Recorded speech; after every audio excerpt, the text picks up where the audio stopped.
ಬೆಳಗಾವಿ ಪಾಲಿಕೆಗೆ 7 ಕೋಟಿ ರೂಪಾಯಿ ತೆರಿಗೆ ವಂಚನೆ ಪ್ರಕರಣಕ್ಕೆ ಸಂಬಂಧಪಟ್ಟಂತೆ ಪವರ್ ಟಿವಿ ವರದಿಯ ಬೆನ್ನಲ್ಲೇ ಬೆಳಗಾವಿ ಪಾಲಿಕೆ ಈಗ ಎಚ್ಚೆತ್ತುಕೊಂಡಿದೆ. ಬೆಳಗಾವಿ ಪಾಲಿಕೆಗೆ 7 ಕೋಟಿ ರೂಪಾಯಿ ತೆರಿಗೆ ವಂಚನೆ ಪ್ರಕರಣಕ್ಕೆ ಸಂಬಂಧಪಟ್ಟಂತೆ ಇದೀಗ ಪವರ್ ಟಿವಿ ವರದಿಯ ಬೆನ್ನಲ್ಲೇ ಬೆಳಗಾವಿ ಪಾಲಿಕೆ ಎಚ್ಚೆತ್ತುಕೊಂಡಿದೆ. ವಂಚನೆ ಪ್ರಕರಣದ ತನಿಖೆಯನ್ನ ಲೋಕಾಯುಕ್ತಕ್ಕೆ ನೀಡಲು ನಿರ್ಧಾರವನ್ನ ಮಾಡಲಾಗಿದೆ. ಬೆಳಗಾವಿ ಪಾಲಿಕೆ ಮೇಯರ್ ಮಂಗೇಶ್ ಪವಾರ್ರಿಂದ ಈ ಆದೇಶ ಹೊರಡಿಸಲಾಗಿದೆ.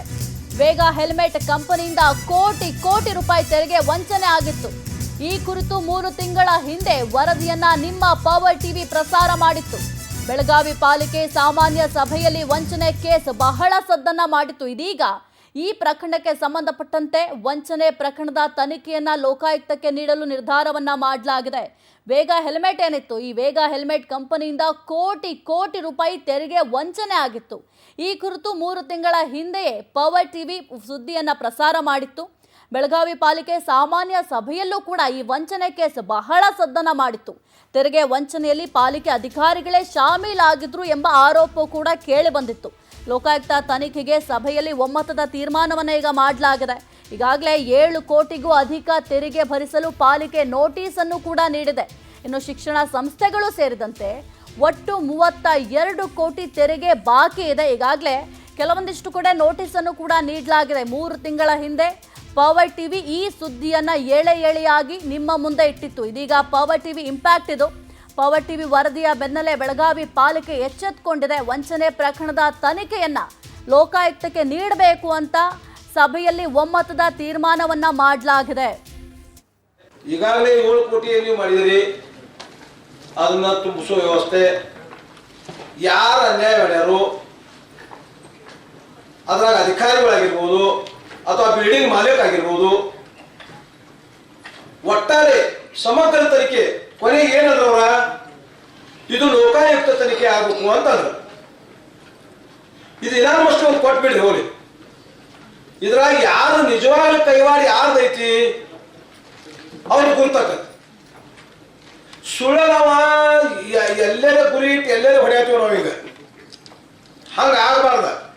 ಇದು ಈಗತ್ತಿಂದ ನಿನ್ನಿದ ಕೇಸ್ ಆಗಿಲ್ಲ. 2002-2003 ವೈಂದ ಚಾಲು ಐತದ. ನಾವೇನೋ ಒಂದು ಪ್ರಶ್ನೆ ಇಟ್ಟೆನ್ನ ಕುರಿತು ಹೆಚ್ಚಿನ ಮಾಹಿತಿ ನೀಡ್ತಾರೆ ನಮ್ಮ ಪ್ರತಿನಿಧಿ ಮಂಜುನಾಥ್. ಅಂತೂ ಇಂತೂ ಬೆಳಗಾವಿ ಪಾಲಿಕೆ ಪವರ್ ಟಿವಿ ವರದಿಯ ಬೆನ್ನಲ್ಲೇ ಎಚ್ಚೆತ್ತುಕೊಂಡಿದೆ. ವಂಚನೆ ಪ್ರಕರಣದ ತನಿಖೆಯನ್ನ ಲೋಕಾಯುಕ್ತಕ್ಕೆ ನೀಡಲು ನಿರ್ಧಾರವನ್ನ ಮಾಡಿಕೊಂಡಿದೆ. ಮುಂದಿನ ಲೋಕಾಯುಕ್ತದ ತನಿಖೆ ಯಾವ ರೀತಿ ಇರುತ್ತೆ, ಯಾವ ರೀತಿ ವಿಚಾರಣೆ ಮಾಡ್ತಾರೆ, ಈ ಬಾಕಿ ಏನಿದೆ ಅದನ್ನ ಯಾವ ರೀತಿ ವಸೂಲ್ ಮಾಡ್ತಾರೆ?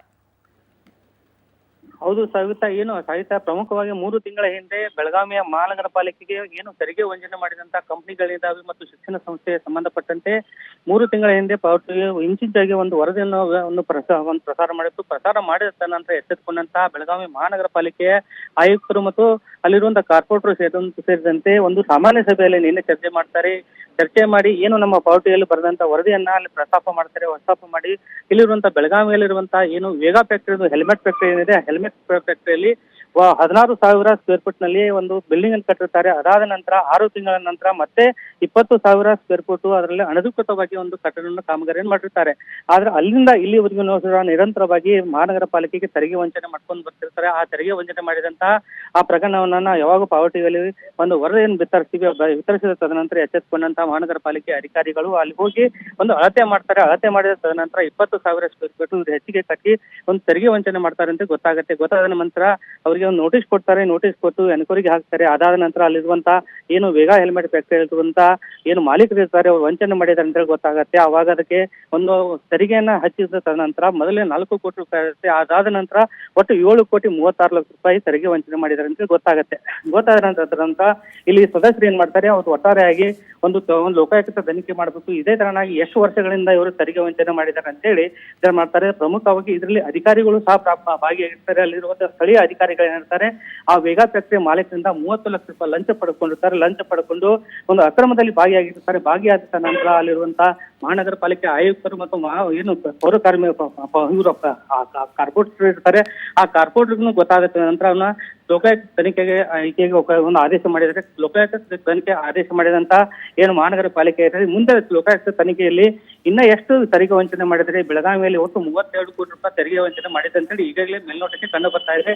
ಇದರಲ್ಲಿ ಪ್ರಮುಖವಾಗಿ ಶಿಕ್ಷಣ ಸಂಸ್ಥೆಗಳನ್ನು ಸಹ ಇವೆ ಅಂತೇಳಿ ಈಗಾಗಲೇ ಕಂಡು ಬರುತ್ತೆ. ಈ ಒಂದು ಹಿನ್ನೆಲೆಯಲ್ಲಿ ಸಾಹಿತ್ಯ ಪ್ರಮುಖವಾಗಿ ಆ ಒಂದು ಲೋಕಾಯುಕ್ತ ತನಿಖೆಗೆ ಪ್ರಮುಖವಾಗಿ ಆ ಒಂದು ಪವರ್ ಟಿವಿಗೆ ಅವರು ಒಂದು ಧನ್ಯವಾದಗಳನ್ನ ಹೇಳ್ತಿದ್ದಾರೆ ಅಂತ ಹೇಳ್ಬೇಕಾಗತ್ತೆ ಸಾಹಿತ್ಯ.